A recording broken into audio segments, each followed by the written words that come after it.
The last few days, we've seen an important sort of a point of change happening within China. There are huge protests, that visuals that have come in across social media. Of course, there's much clampdown that has also followed. But how is the world watching it? In particular, the United States. We've seen a reaction from the White House in the statement where it has said that we have long said everyone has the right to peacefully protest here in the US and around the world. This includes in the PRC. This is a National Security Council spokesperson. But to try and understand really the significance of these events, I'm joined here by Joshua White. He's an associate professor of practice at the Johns Hopkins SASS and also a non-resident fellow at Brookings. He's somebody who's worked formally in the White House, in the Pentagon as a senior official in the policymaking process too. Joshua, many thanks for finding time to doing this here as you're attending the Carnegie Conference, the Global Technology Summit in New Delhi. It's great to be with you. Thank you. Your first thoughts on when you saw really these images come in, because it's almost after Tiananmen, people had already started drawing comparisons. That was it going to be something like what we saw in 1989? A lot of the young people, the anger seemed to be, of course, over the zero COVID policy and the long stretches of lockdown. But your first thoughts when you saw these images? Well, there's sort of a myth that there aren't very many protests in China. In most places and in most times. And in fact, the research has shown that there are often low-level protests happening across the country in various places for various reasons related to labor or housing issues or other things. So it's not unusual. I think what's unusual here is the scale, some of the boldness of the protesters to accuse President Xi directly.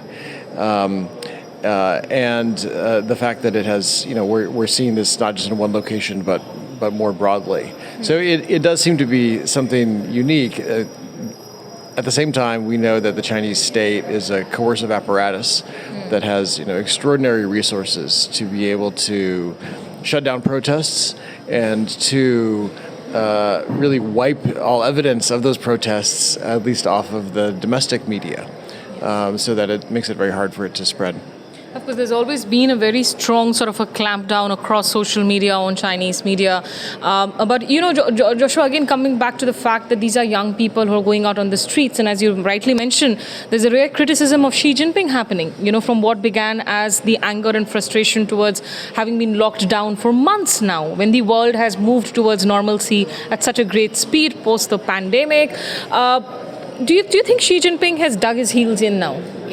Keeping in mind that he's also somebody who's very recently elevated, literally the next person, the person as big as a Mao, if not bigger, as Chairman Mao himself. It's clear that he has dug in. It's clear that when he elevated the party the secretary from Shanghai, who was responsible for the earlier unpopular lockdowns, that he was doubling down on this policy. You can imagine if you are a citizen living in China, even if you don't know about the rest of the world, even if you're not aware of the status of COVID protocols or COVID rates around the rest of the world, it would still be maddening to be, in many cases, locked inside your own apartments for extended periods of time. And so the policy, Xi Jinping seems politically invested in it.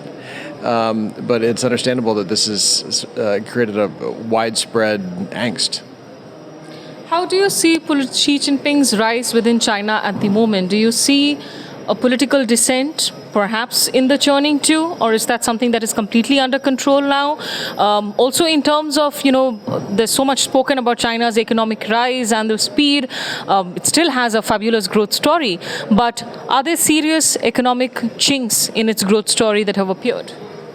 I don't see, there are others who follow this much more closely than I do, but I don't see a viable political opposition even within the senior ranks. It used to be that you could identify different factions that had their power centers, and increasingly she has consolidated power in a very serious way. The country does have significant economic headwinds. It has real demographic challenges, not as on the horizon, but materializing today.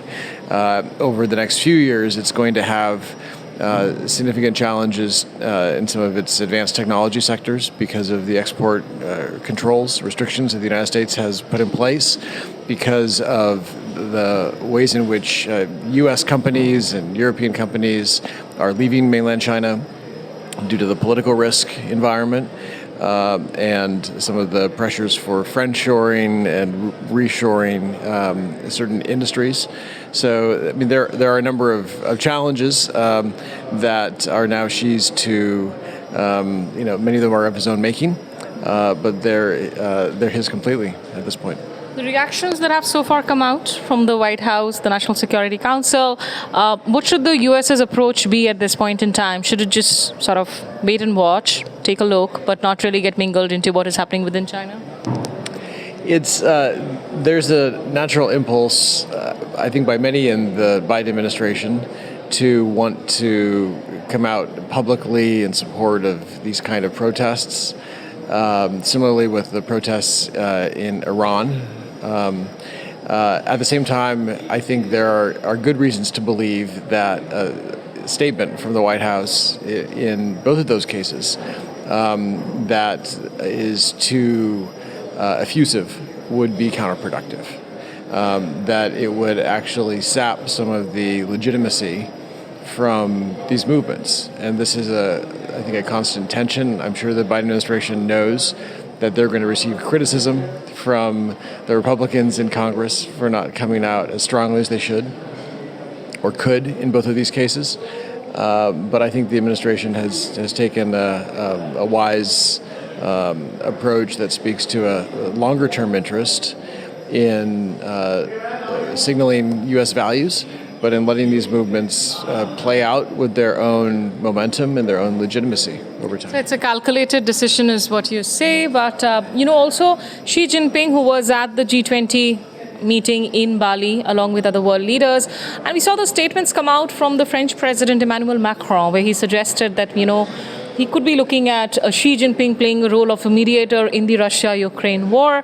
Your thoughts really on that? That doesn't make sense to me. I think that it's just very difficult to imagine Xi playing a useful role in that way. I don't think that the Ukrainians or those who have been spending resources and time and energy supporting the Ukrainians in their very noble fight would see a particularly useful role for China.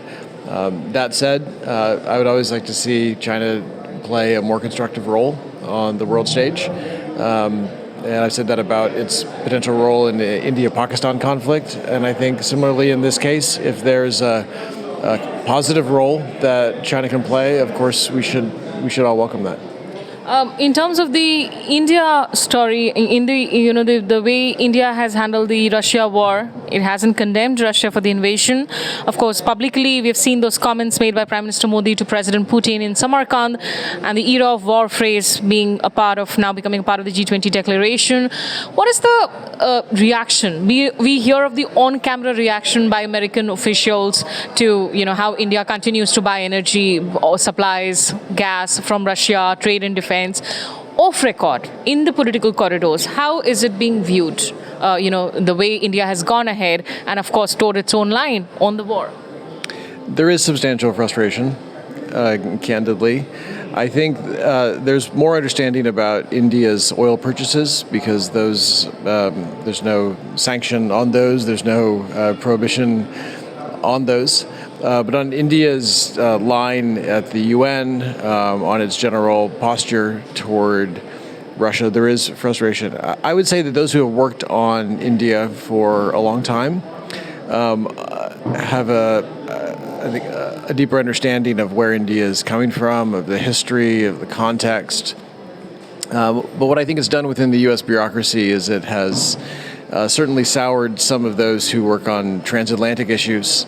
On Europe, on Russia, on global challenges, who frankly are just a little less understanding, a little less sympathetic to India's posture.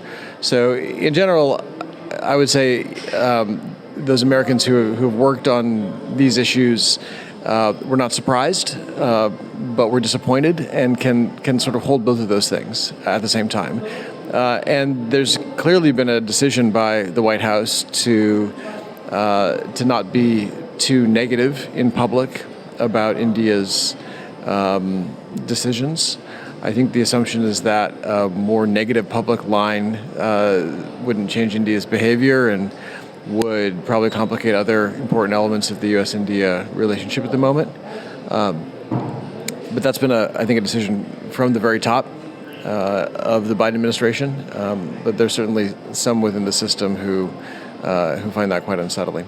But is there a sense that India could play a sort of a role of an interlocutor or intervention in the war? That it could leverage its offices with Russia?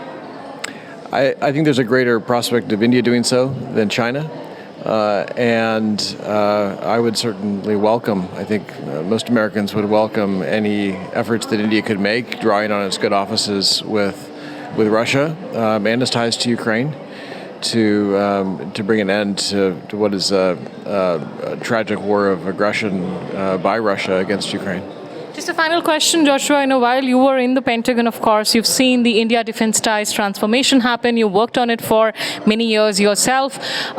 Even as we speak, the Indo-American military exercises, army exercises, Yudh Abhyas is happening in Uttarakhand. What is the next sort of big step forward in the relationship that is required at this point in time, especially on the defense component? Both countries are talking more publicly, and I think in private as well, about cooperation on emerging technologies, on critical technologies. I don't think they've entirely defined what that means, but there is a sense that unless the United States and India can find real partnerships on artificial intelligence, on space situational awareness, on distributed networks and sensors, things that could make a real difference along the LAC, things that could make a real difference in giving India visibility into what's happening in the Indian Ocean. Unless they can cooperate on these kind of advanced technologies over the next 10 years, then the defense partnership is going to stagnate. And India's ability to really understand what's happening in its environment and respond to it is going to atrophy.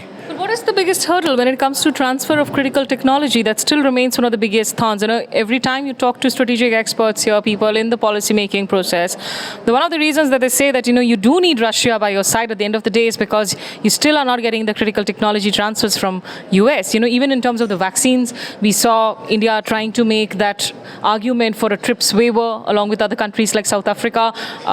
It didn't work forward. Also, in terms of the defense technology transfers itself, India, US today have so many of the foundation pacts that are already inked, done, Comcasa, Lemoa, you're part of the Quad, you're doing all kinds of military exercises. So what is the big trust issue or the main hurdle in technology transfer agreement from the US to India? The U.S. defense system is dominated by private industry, by the private sector, and companies are not going to give away valuable technology and intellectual property without a business case for doing so. And so the positive dimension of this is that India's private sector in defense is growing in exciting ways. This will present more opportunities for joint ventures on the private sector to private sector. And I really think that's the future of technology transfer, is technology collaboration. I will say that those who look to India's relationship with Russia or France as cases where foreign countries at the direction of their governments transferred sensitive technology usually overstate, and sometimes vastly overstate, the amount of technology that is actually, quote, transferred.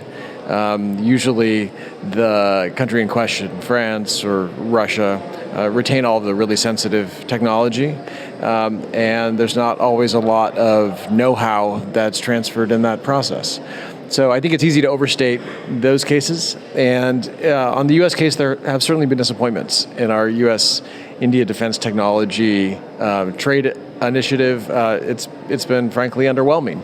But I think we're now at a phase where we're looking at collaborations between the private sectors in a way that could be much more interesting, much more valuable to India over the next 10 and 20 years. I have to ask you, as I end this conversation, what is your personal sort of future gazing into a possible Donald Trump return in the White House? I hope he does not return to the White House. I mean, I served under President Obama, but I think my opinion is not a partisan opinion so much as it is wanting a president from either party. But realistically, politically, societally, do you see as a realistic chance that he may actually make a comeback? He has a realistic chance of making a comeback. He certainly has competition within the Republican Party. There are some strong contenders. He's lost some of his base of support, so I wouldn't give him a good chance, but he has a reasonable chance, and that I find that discouraging, but that's the reality. Thank you so much, Joshua. Always a pleasure talking to you, and for especially putting things into context in terms of the turmoil within China and also the larger India-US relations at this point in time. In New Delhi, I'm Smita Sharma. Thank you.